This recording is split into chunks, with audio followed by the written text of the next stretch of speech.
Hey, what is going on, guys? It is Young here, and today I'm back in our Fortnite video. And in today's video, I'm going to be giving you guys some tips and tricks on how to win here in Fortnite. I'm going to be talking over this gameplay and breaking it down and explaining how I was able to win in this game, so you guys can win a lot more games here for Season 10. And before we get into the video, I have a V-Buck giveaway. If you guys want a chance to win some free V-Bucks, all you guys have to do is to drop a like on the video. Make sure you guys subscribe to my channel and as well subscribe to my second channel. The link for that will be in the description or the pinned comment. Turn on my post notifications and as well comment down below your Xbox gamer tag, your PSN gamer tag, or Epic account. And as well, if you guys would like to support me in the item shop, all you guys have to do is go over to the item shop, go down to support a creator, type in my code is YoungHumor, and you guys will have me added and supported as a creator. I really do appreciate all you guys who do add me. And alright guys, let's go right to the video. Alright, so in this video, I wanted to be talking through this gameplay and breaking down and explaining exactly what I did in this game that allowed me to win. And also that allowed me to be able to drop as many kills as I did. I dropped about 14 in this gameplay, so a pretty good gameplay.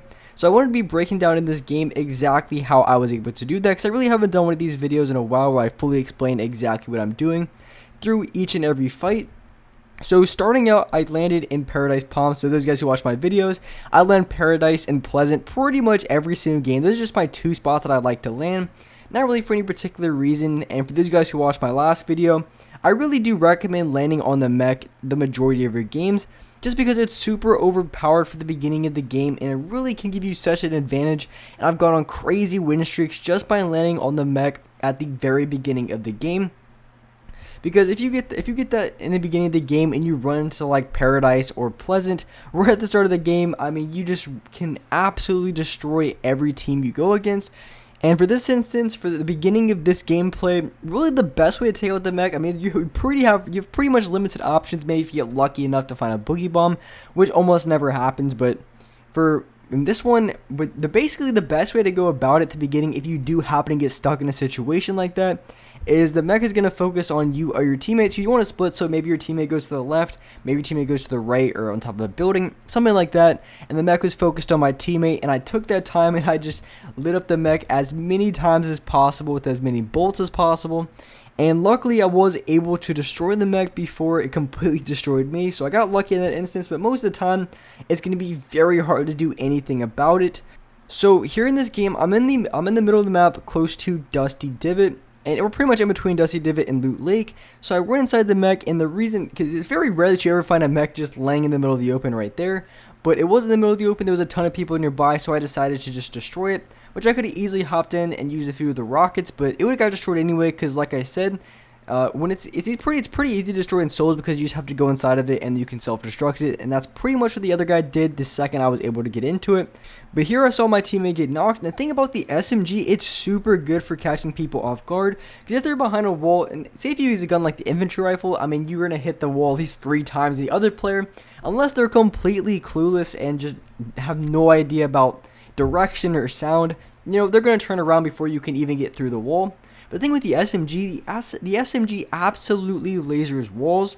So, I mean, if they have like a steel or a brick one, it's a lot more difficult. But if they have a wooden wall, you can easily shoot the wall and tag the other player like 3 or 4 times before they can even react. That's if they're not really looking at you. So, and for instance, my teammate got knocked, so the other guy was just completely focused on getting the thirst off. So all I had to do was shoot through the wall, and I was able to get like 3 or 4 tags very easily on that player. And next I seen a guy outside of this box, and I decided to go for a shot. And say for instance the guy would have tagged me, I would have easily just backed up, boxed in, got off my heels. But in that case I was actually able to get my shot off. So what I did is decided to go for the challenge, because I hit the guy for 115. So at that point that guy's going to be panicking a little bit, because I think he's down to like 85 HP. Or even less if he started with 115 HP, or if he started with 150 right when I got the shot off, because if he had 150 hit him for 115, I mean that guy's down to like 30 HP, which can happen. But most people in Season 10 are going to be running around with full HP, not really 150 unless at the beginning of the game. So you can expect every player that you go against to have about 200 HP, because there's just so many different heal items in the game. and they are very easy to get. So most of the time you can really just assume that the other player has 200 HP. It's going to be a safe bet. So you never really want to bet on them having 150 HP just because the amount of heals, like I said, that are in this game and how easy it is to get off that many heals. So you just want to bet on them having 200 HP. So if you hit a guy for like 80 shield, just assume that they still have 120. Don't assume that they have 70, because I've had so many times where that kind of screwed me up. Maybe I've hit the player for like 100 damage. That still means they have 100 HP left. They're not going to be at 50. So you do have to keep that in mind every single time you get tag on the other player. Just assume that they have more HP. Whether or not you know they have 150, always assume that they have more, because it's always better to play that way. Because when you know that the other player is low, sometimes you play a little bit more aggressive. And I've had so many times where I played overly aggressive on a player when I thought they were low in HP, and I end up shooting them and I hit them for like another 80 or 90 damage, and they end up killing me because I thought they were lower than what they actually were. In this next fight, when I was going against this player, I did have a heavy sniper, so I could have easily taken one of their walls. But the reason why I didn't just take one of their walls or W-key them with the heavy sniper, because I was still kind of worried because there was two of them that one of them might have a trap. So I waited for this guy to get boxed in by himself because his teammate was in a different box. I think it was a little bit over. But this guy was by himself and he had no idea I was coming from the side. So that's why I decided to W-key and go for the push when I did. And he could have very easily trapped me.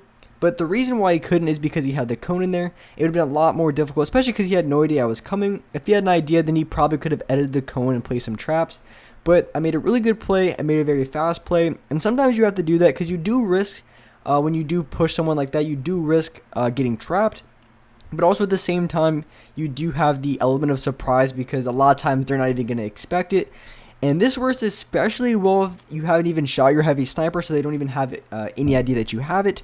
So it's going to work very, very well because the other player is just going to have no idea that it's coming, because if someone just walked into your box all of a sudden, you're going to kind of panic a little bit because you're not going to expect that kind of play because you didn't even know they had a heavy sniper. But of course, if you saw it earlier in the gunfight, you're going to expect them to make that sort of play. But at the same time, not every player can defend against it. So even if they hear a heavy sniper, a lot of people don't assume that they're, you're just gonna W-key inside of the box. Of course, for me, I obviously assume that just because I've seen so many people do it. But your average player isn't gonna expect it. So a lot of times you can catch them off guard. So for instance, they're inside of a box, and if they're just looking at you and they see you with the heavy sniper, then of course, they're just going to turbo build that wall. But if you lay off for like a second or two, maybe come from a different angle, a lot of times you're going to be able to get that heavy sniper shot off, whether you want to W-key inside of their box, or if you really just try to take their wall, you can easily do so because the other player isn't going to be looking in that direction or turbo building. Because if they're not turbo building the wall that you're currently shooting, then you're going to have that wall every single time no matter what. So here in this build fight, I was able to knock one of his teammates, and I didn't quite push this guy before. And the reason why I didn't just push this guy right away, because I didn't know exactly how much HP he had. I'm pretty sure he would have something around 200. So if I were to go for a W-key on the other player, which I usually do when they're at least weak, so I tag them once or twice.